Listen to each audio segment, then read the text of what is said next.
My name is Joshua Vicari. I'm 29 years old, general manager of Chicken Express in Bryan. Love that chicken man. Yeah.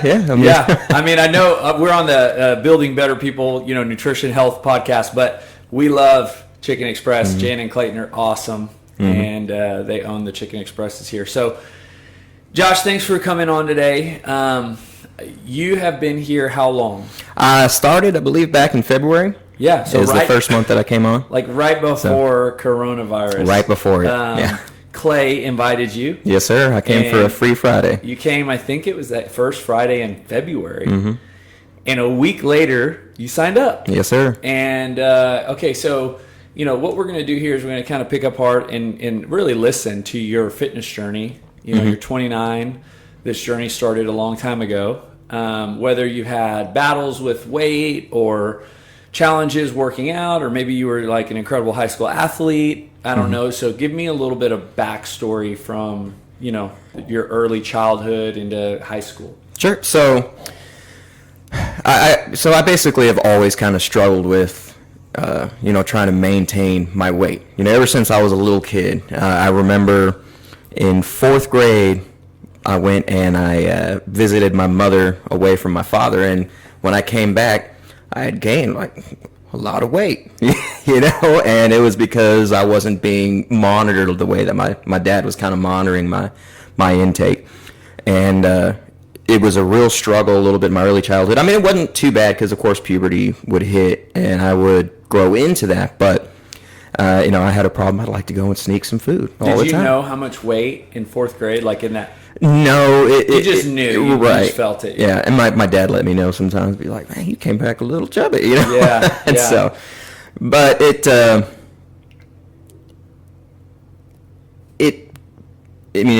was just kind of a struggle at that point. I mean, not really because I was a little kid, so it didn't really matter at that point. But as I got older and kind of more aware of myself, I guess you could say, then that's when it started to really notice that like I was having a problem maintaining my weight.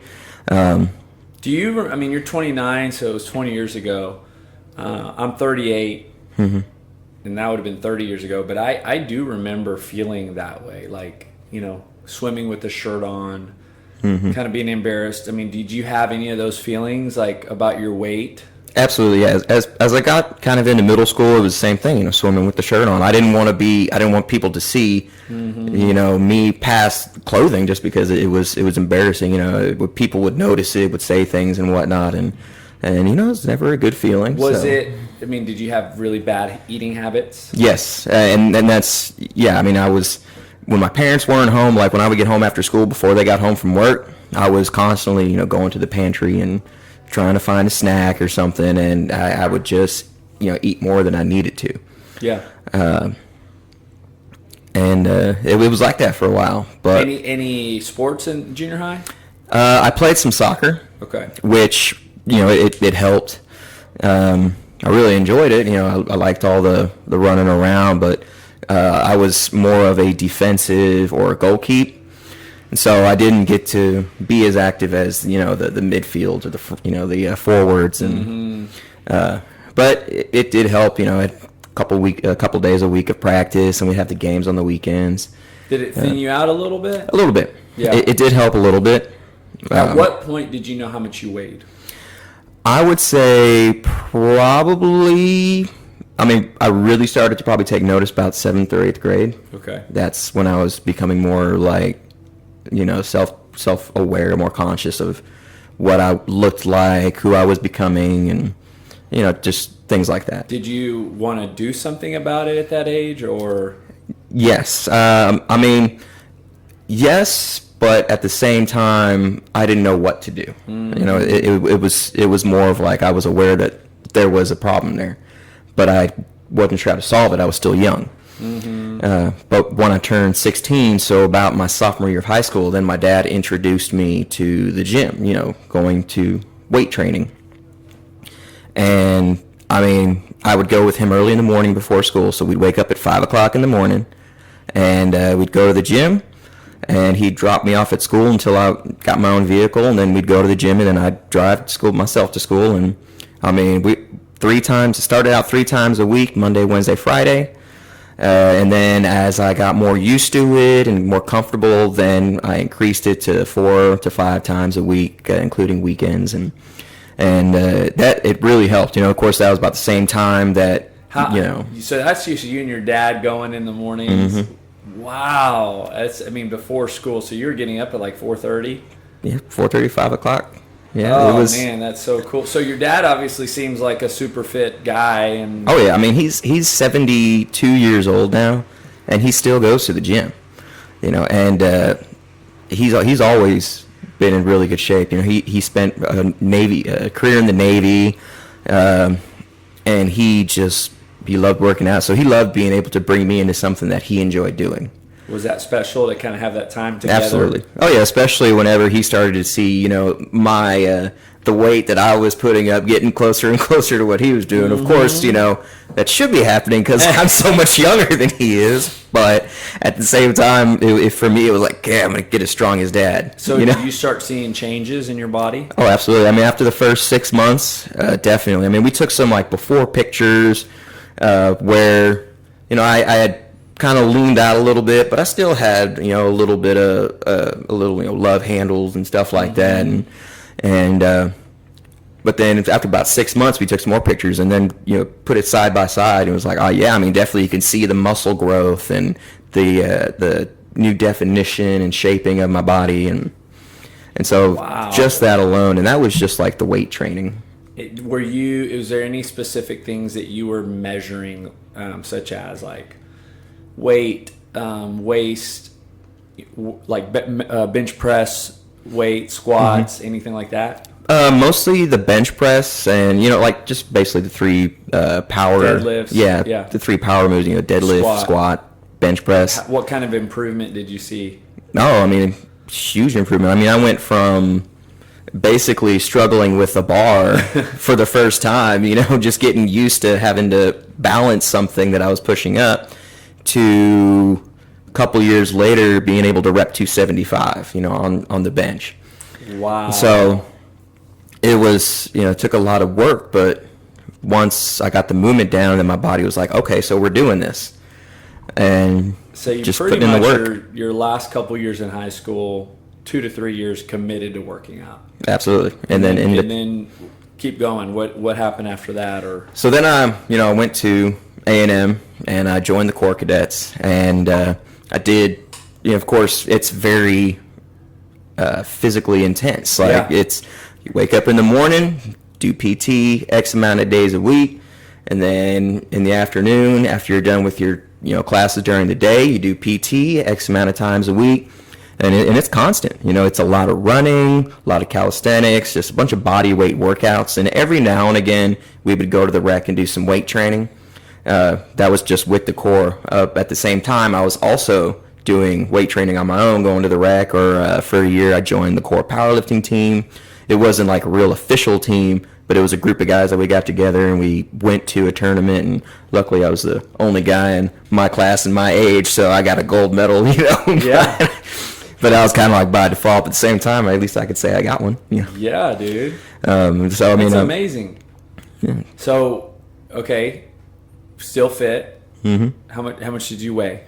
I was, let's see, so my sophomore year in the Corps, I guess getting away from home, I started to eat a little bit more again. So I still had the muscle, but I was putting, the fat back on.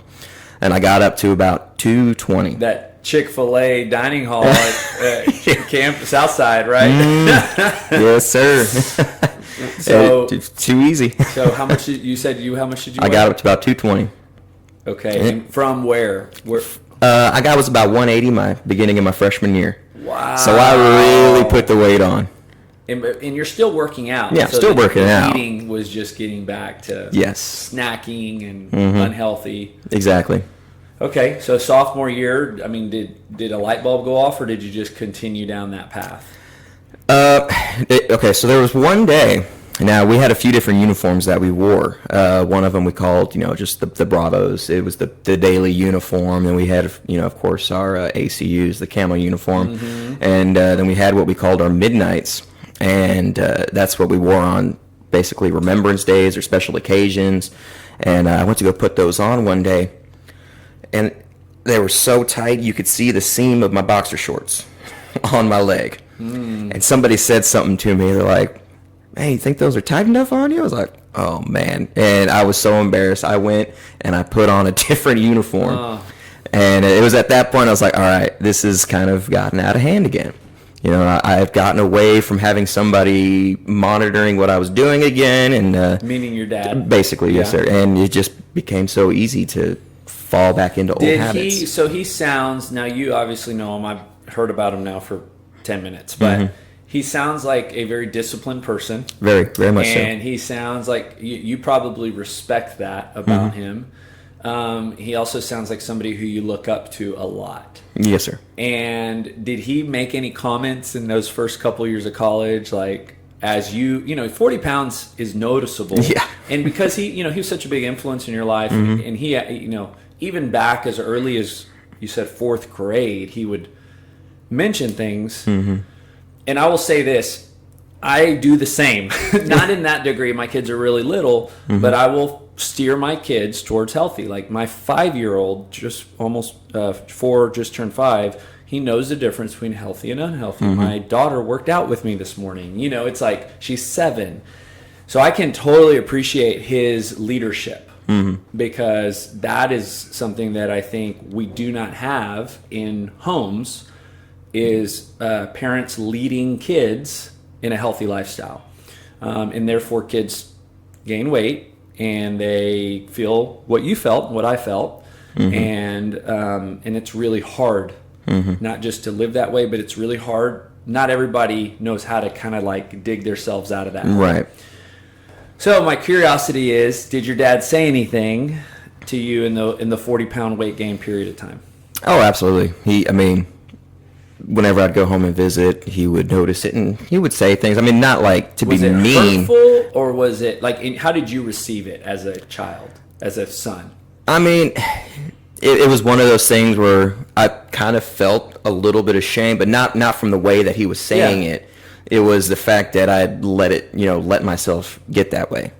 I was like, I know that I've kind of gotten to that point. I'm just like, it's like I'm kind of going a little out of control with this eating, and not eating the right things. I bring this up because, not everybody has this story. This is your story. But I think, even I can learn from this story and how to coach my kids, right? Because you want to have that perfect balance of like, I love you no matter what, and I support you whether, you're 220 or 180 or working out or not working out. But at the same time, I know being healthy is very important, and I want to remind you that, you know what I mean? And people listening to this could be the parent, right? They could have a kid in grade school, junior high, high school. So, okay, so you put on the pant or the underwear is tight. Somebody makes a comment. You go back. You're changing. You're feeling like just disappointed in yourself, probably disgusted. What happened next? So it was at that point I basically, through a course of a few weeks, decided that I need to get back on the track, get back on track and eat better. I mean, there's different options in the dining hall. I can go and I can get the slice of pizza and the hamburger, or I can go and I can get the balanced meal that the salad, school chicken, provides. yeah, exactly.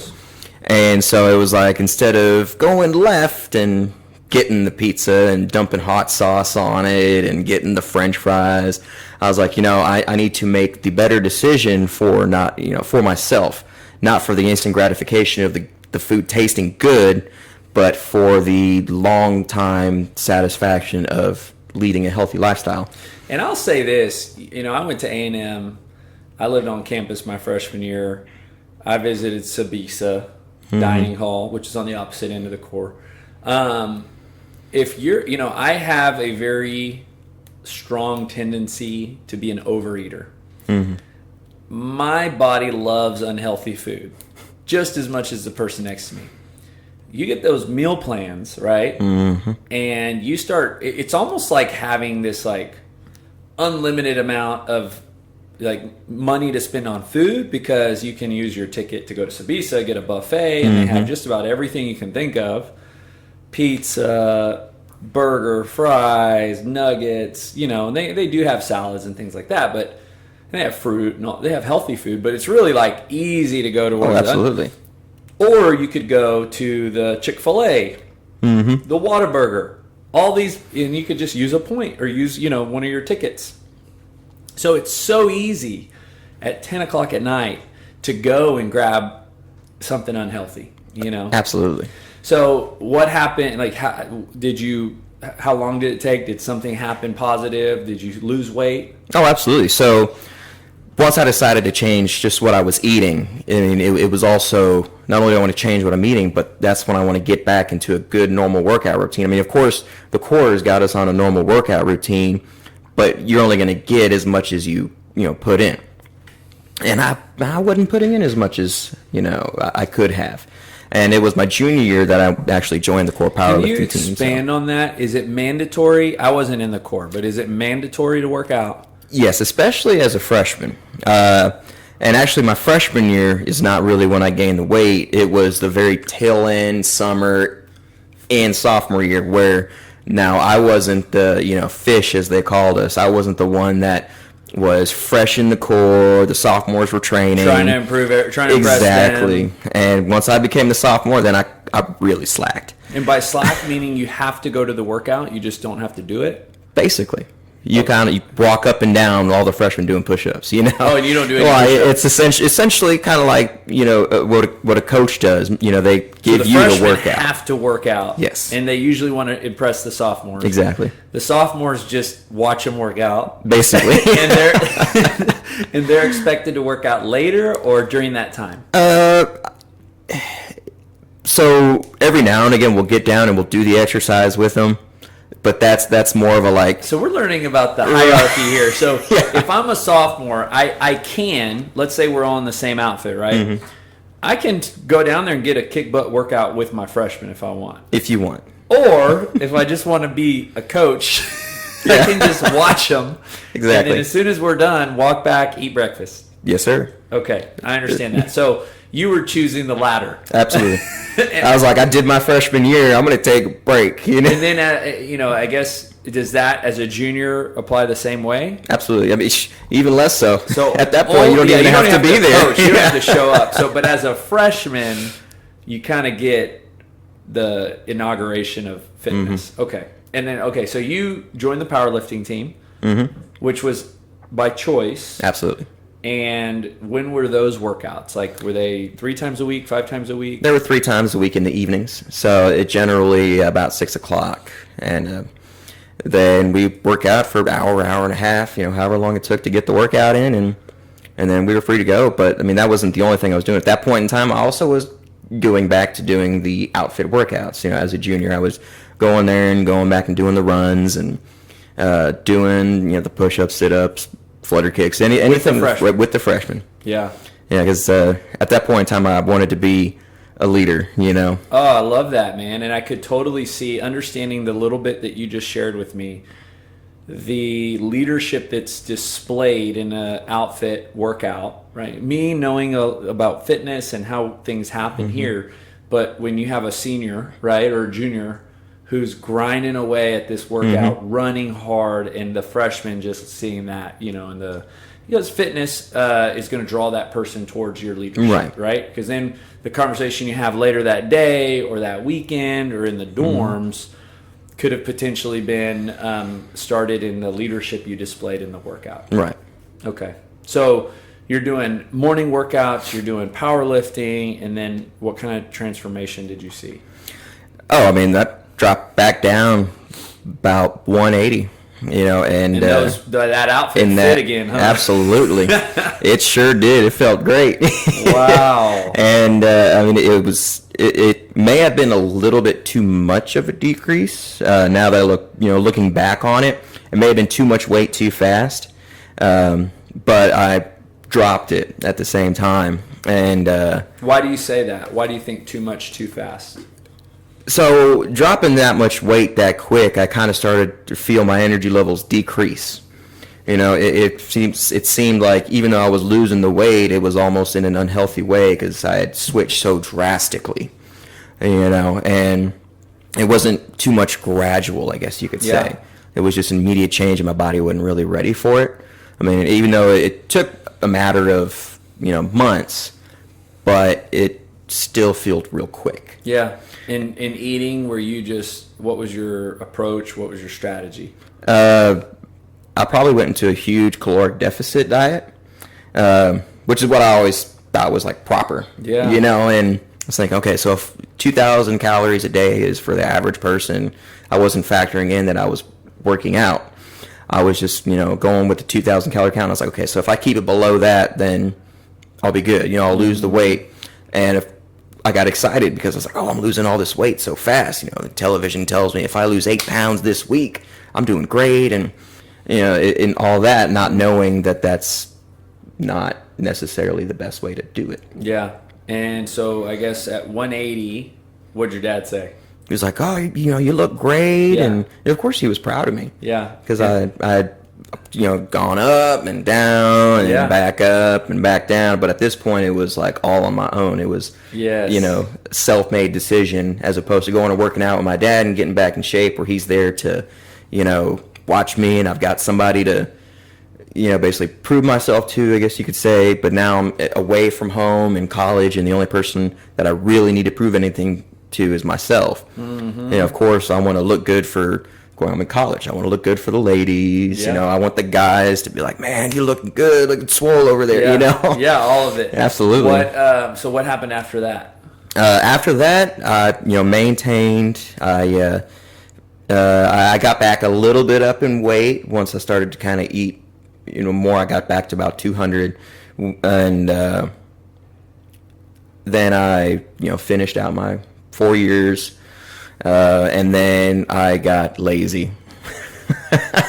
I don't know what it is about leaving college and leaving the Corps, but everybody, for some reason, select few who go on into the military and whatnot, they maintain their fitness for that.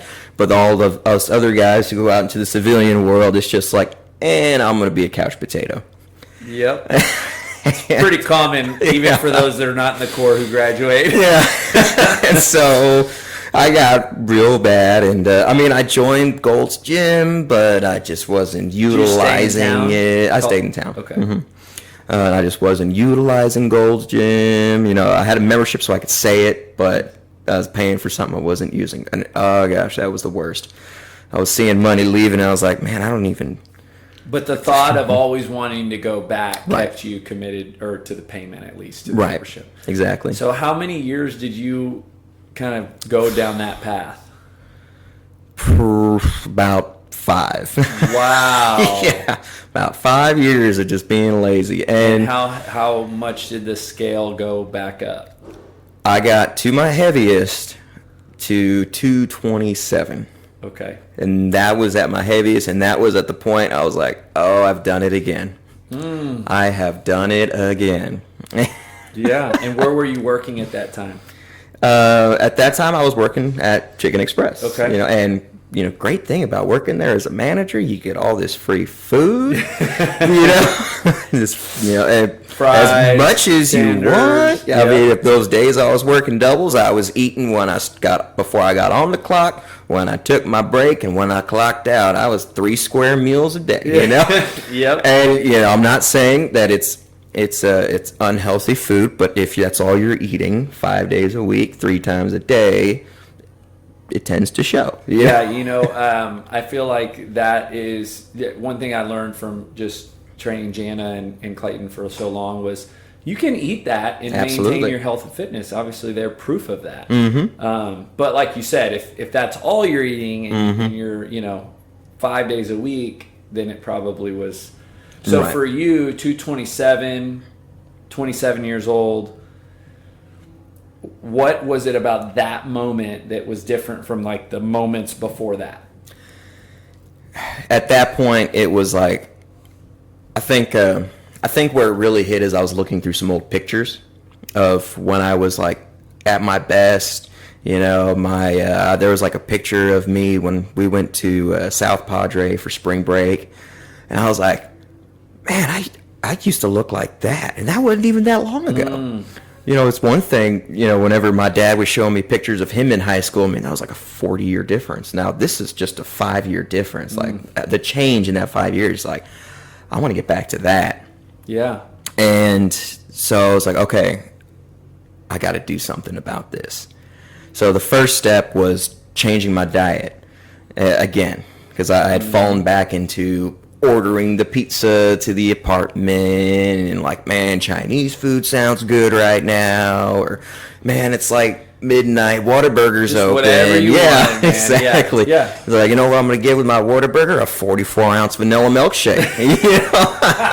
Yeah. It's because I could. I had the freedom to do that, and I wasn't thinking about the long-term effects of that. It was just, man, that sounds good right now. And it sounded good right now for a few years. And so the first step was changing my diet, and which is really kind of difficult, especially being, a young male, a young single male living by himself, because, man, I'm working all the time. I don't want to come home and cook, and when I do buy things that are fresh, they tend to sit in the fridge for a week and go bad. And so it's eating fast food and takeout is so attractive when you're in that stage of life, like you're describing right now, because it's just so much easier in your mind, right? Absolutely. To 15 minutes you're eating as opposed to grocery store, cooking 20, 30 minutes, sitting down by yourself and eating. You know what I mean? Absolutely. I get it. And so you started basically, cooking more, or what'd you do? Yeah, so going heavier into vegetables, I really found out I really like vegetables. When I was a little kid, I thought I hated them. I think every little kid does. And then now at this stage in my life, I just had a complete change of palate. I'm just like, man, I crave vegetables. That's what I want. Yeah. And I mean, part of that I'm sure has got to do with because I've changed my diet over the past, couple years. But it was, instead of going to Whataburger, I'd go to Subway. If I wanted something quick. Yeah. Or I would go to Jason's Deli or McAllister's Deli, somewhere that had a better option for me, as opposed to slapping a burger on a bun and calling it a meal. Yeah. And I would order, even if, like, for a while I was working in plumbing, and for lunches, the head plumber, I mean, plumbers all look the same, and so they'd want to go to Whataburger or whatever, and I'd be like, you know what, give me the cranberry apple salad instead of getting the double meat burger. Yep. And once I changed just kind of what I wanted to eat, then it was a process of when do I want to get back into a gym? Because I was no longer at Gold's at that point. And it was actually the day after Valentine's Day of 18? Yeah. 19? Yeah, 19. Yeah. 2019, the day after Valentine's Day, when I first joined Planet Fitness. Okay. And that's when I got back into weight training. Now, and I'd already had, I've already done weightlifting, so I already knew kind of how it went and what I needed to do, work these muscles this day, and then the next day work these muscles, and then rest the next day, and then so on and so forth, as, instead of just doing, what they call the frat boy workout. Yeah. Yeah.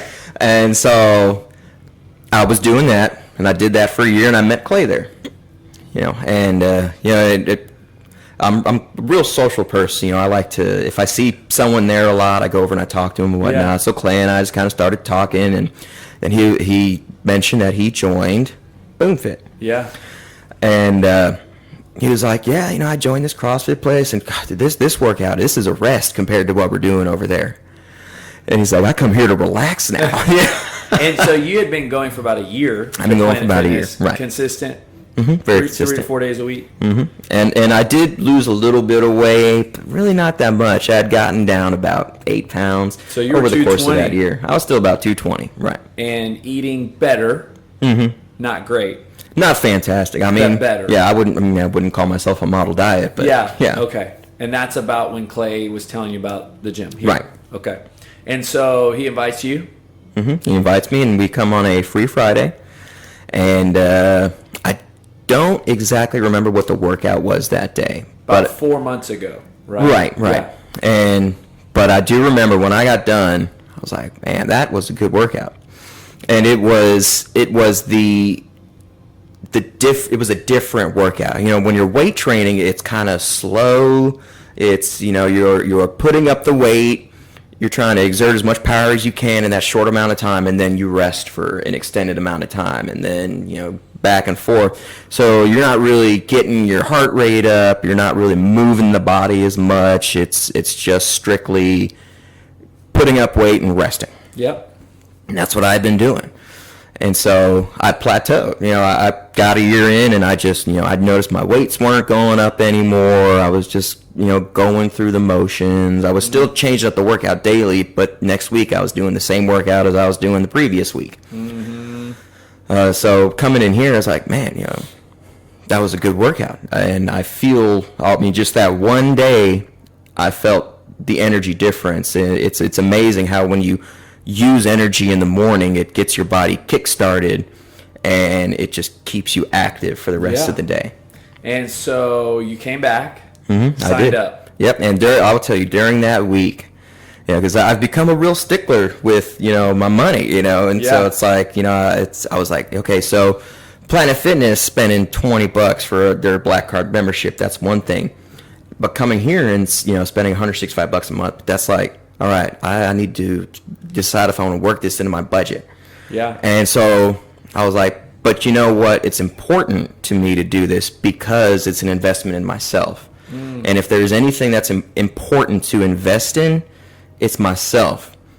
You know, if I'm going to put that money into anything good, it would be good to put it into something that's going to help me lead an active, healthy lifestyle. I love that you say that, because I think it's so easy to miss that in what we would call a coaching relationship, right? Because you're here and you're being coached, and you're in an environment, there's accountability. Absolutely. And those things are more expensive than what you would call at Planet Fitness, which, nothing against them, but it's a fee that just gives you access to a building. Right. With some equipment in it. Right. And for you to identify that, I think, was really mature. And now I think it kind of almost makes that conversation be, okay, that's no longer the obstacle. Now it's a matter of like, I'm going to, like, you know, like Clay, like, you guys are here every day. Yeah. Now you take it serious and you show up. Absolutely. You know? So in that 4 months, you know, I guess we had 1 month here, 2 months off, back a month. Give me a little bit of an idea of how those workouts were. Let's talk first about pre-quarantine. Right. So that month, were you sore? Was it like... Oh, absolutely. Yeah. I mean, I got so sore I stopped feeling it. It just became normal. Yeah. But it was great. I mean, I love feeling sore after a workout because it tells me that I'm doing something.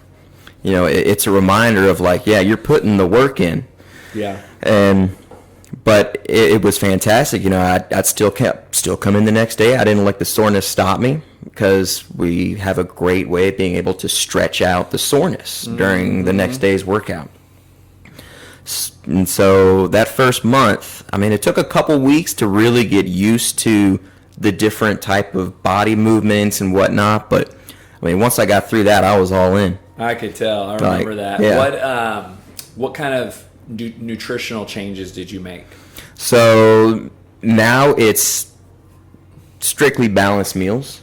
I mean, I do have like some mid-meal snacks here and there, but it's because I'm putting in a lot of work. Yeah, you know, not only am I doing the workouts here, but I'm, you know, doing some cardio a few times a week as well.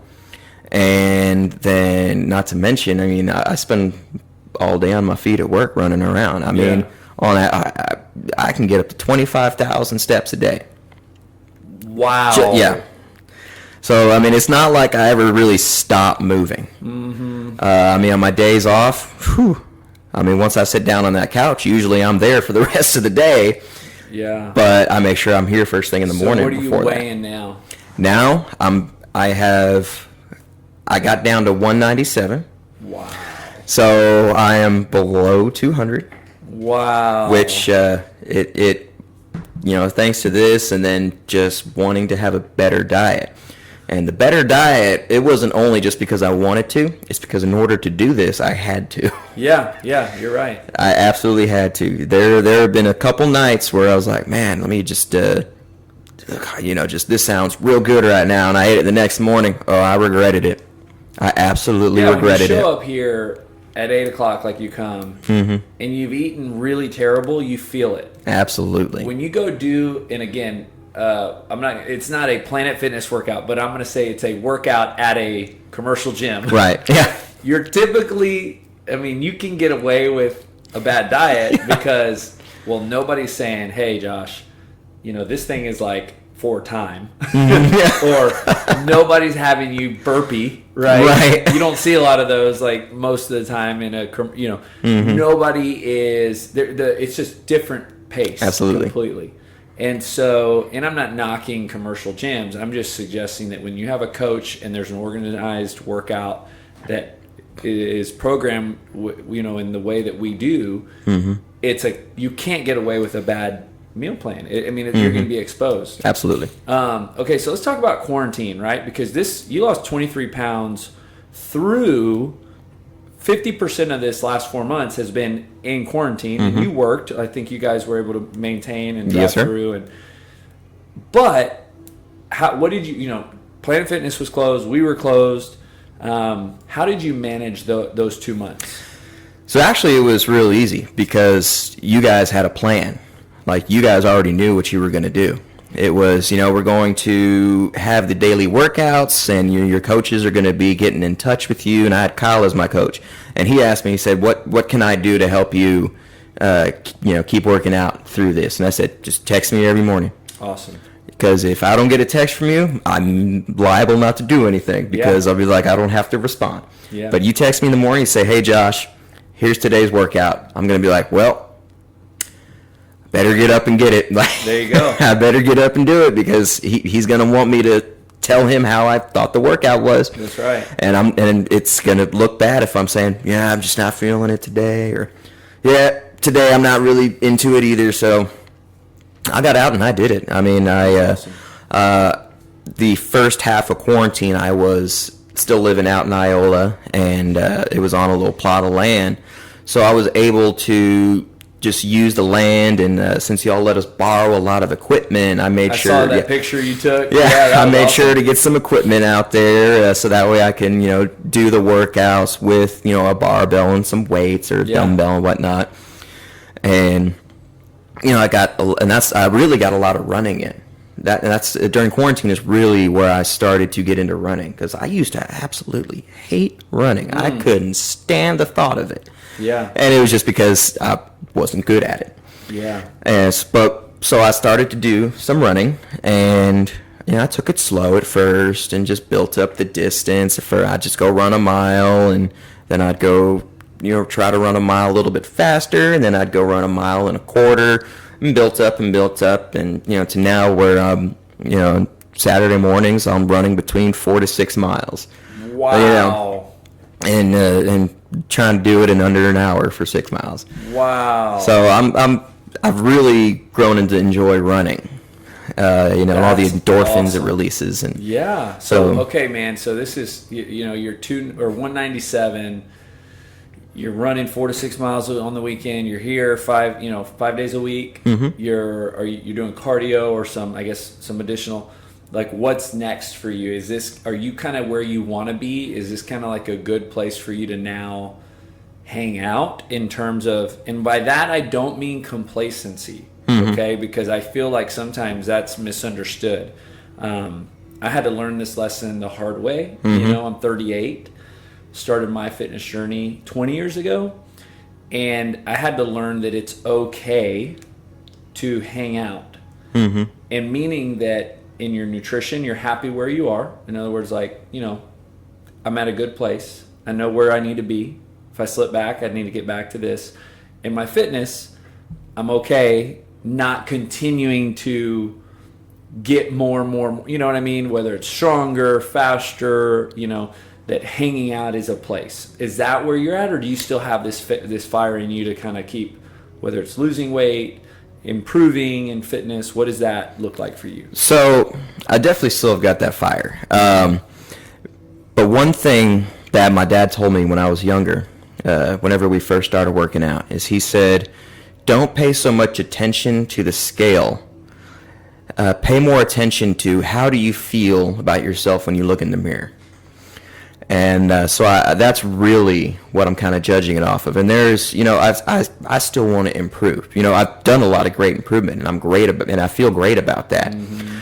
But that doesn't mean that like right now is, I feel like I can always be better. Yeah, no, I love that. Yeah. Which that's a good segue into the building better people, right? Mm-hmm. So you joined in February. That's been something that we've been, I would say, messaging, broadcasting. This podcast has been in existence, and this is our 4th year, and we interview every week new people mm-hmm. from the gym. And the last question I always ask them is, you've had a lifetime of fitness, right? Mm-hmm. Your dad has been a huge inspiration to you, and he obviously has seen value in working out. The Building Better People statement purpose is that we believe that if you're exercising, right, if you're fit or working out, that you're becoming a better version of yourself. Mm-hmm. It's a never-ending journey, right? Absolutely. When you stop, so like for you going up and down and up and down, right? When you're going up, you're becoming a better version of yourself. When you stop and you decline, that doesn't mean you're a bad person. Mm-hmm. It just means you're not maximizing who you can be in your life. So my question is, how is that true for you? How can you speak to that? What is that, when I say that, when I share that mission and purpose, what does that mean to you? So working out and being, physically fit, not only does it make me, look better, in my opinion, it's more of like the mental and then the spiritual aspect as well. Whenever I am working out, it's almost meditative, and it's a good time, especially right after the workout, a good time to kind of reflect on myself and kind of like what's going on in life, and I just noticed that when I'm physically active, it means I'm getting out and I'm doing things, as opposed to when I'm not working out, I may not leave the house. But if I go to the gym in the morning, then I'm like, well, I'm already out, let's go get some things done. I'm motivated, and it makes me want to be a better person. And, so long as I stay on that, there's no telling where I can go. I know I've got all this potential in me, and I want to turn that potential into, kinetic. I want to get rolling. I want to move, and if I start falling away from my fitness, then I start to lose that momentum, and I want to keep the ball rolling.